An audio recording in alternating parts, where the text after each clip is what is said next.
Good morning, students. This is the second video of the chapter Colonialism and the City. And so far we discussed that how the Britishers came and how they changed our important cities, how they targeted our important cities, and thereafter how the presidency states or presidency cities came into being. After that we discussed also the process of de-urbanization, and we came to understand that how the Britishers de-accelerated the process of urbanization in our country. And finally we discussed how many Delhis before existence or before the emergence of New Delhi. So we discussed about the Shahjahanabad, and we came to understand that this city was very flourished city and it was very beautiful city at the time. Let us discuss the extension of this city. What was the lifestyle of people who were living in this city? Here we need to understand this was not a really ideal city, although it was a very beautiful city, but it was not an ideal city. Why? Because here luxuries and delights were available only for rich class. Poor classes were excluded. So there was a discrimination there on social basis. So social discrimination was the first drawback of this city. Here we need to understand on one side of the city huge mansions or bungalows were there where the rich people were living. On the other hand, the crowd was living with the mud house. So basically there was a social discrimination. Even gender discrimination was also there in the particular city. The colorful world of poetry and dance was usually enjoyed by men, where women were excluded from this activity. So we can understand that social discrimination as well as gender discrimination was in existence in this city. So that is why it is written that it was the saddest story of Delhi. Now, how the process started? We need to understand that in 1803, although Britishers got the control of Delhi, but it could not become capital. Finally, in 1911, Delhi became the capital of British India. And unlike the other colonial cities like Madras, Bombay, and Calcutta, where the British lived in separate areas from the Indians, in Delhi also they lived with Indian communities. Here it is the exception. We need to understand that in other important colonial cities, the Britishers are living in separate areas. For them, special areas were there. Whites, they were known as these areas were known as whites area. But in Delhi, what was the special feature? That in Delhi, the whites were living with the black. That is why it is an interesting fact about Delhi. And Delhi was the capital. It was declared capital at the time, and it was quite different from the other important cities of the time. Now, how the period of Renaissance, how the period of revival achieved in Delhi?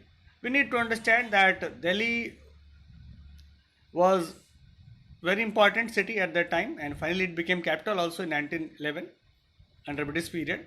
But here we need to understand that the period of Renaissance or revival started even before that. It is written that the establishment of the Delhi College in 1792 led to intellectual development in the field of science and humanities. And after that, the period from 1830 to 1857 is known as the period of Delhi Renaissance. We need to understand that in this particular period, many important colleges, many important infrastructures were developed in this period. That is why this period is known as a very golden period for Delhi, or you can say it is termed as the period of Delhi Renaissance.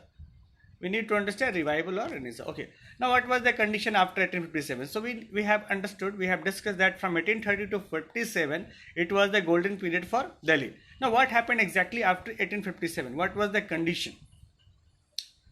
During the revolt, the year rebels entered the city and persuaded Bahadur Shah Jafar to become the leader of the uprising. We already discussed that how the revolution started, how the 1857 revolution started, and how the soldiers, they revolted and they reached Bahadur Shah Jafar in Delhi, and they asked him to become leader of the uprising.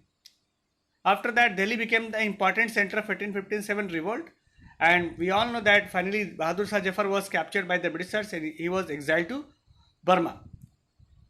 His courts were dismantled, gardens were closed, and common people were thrown out of the city. So entire city was now under the control of Britishers, and no Mughals or no citizens were allowed to go in that particular city. One part of the city was demolished and canals were filled up.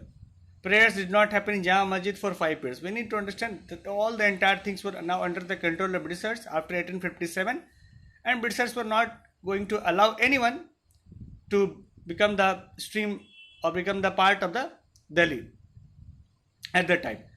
Almost one third of the cities were demolished and canals were filled up. We need to understand, although Delhi was growing, but at the same time Britishers put all their effort to demolish the Delhi. So this is the condition of Delhi after 1857. Now we all know that Delhi was declared as the capital of British India. We need to understand, to destroy the symbolic image of Delhi, British organized spectacular events in Delhi. We all know that Delhi was under the control of Mughal Emperor, and Mughal Emperor was known as the whole and soul of the India, and he was residing in Delhi in order to mark his power. So Britishers also targeted Delhi only so that they can remove the marks of the previous power, and they wanted to re-establish their own power in Delhi. That is why they chosen Delhi, and finally in the Delhi Darbar in 1911 it was declared that Delhi will become the capital of British India. And two architects here, I would like to take the name of two architects here, Edward Lutyens and Herbert Baker. They were called on to design New Delhi and its building. So these two people made remarkable achievement, and they finally designed the New Delhi. So this is how finally we will discuss that how New Delhi was formed. So now we need to understand, as I discussed, that two important persons were appointed to design New Delhi, and finally New Delhi was formed. That was quite different from the old Delhi or Shahjahanabad, and here no crowded mohallas were there, well planned cities were formulated, well networks of roads and canals were there. So all these were formulated after 20 years of hard work. So this is how New Delhi finally emerged, and it finally was made by the effort of Britishers. So this is all about in this video.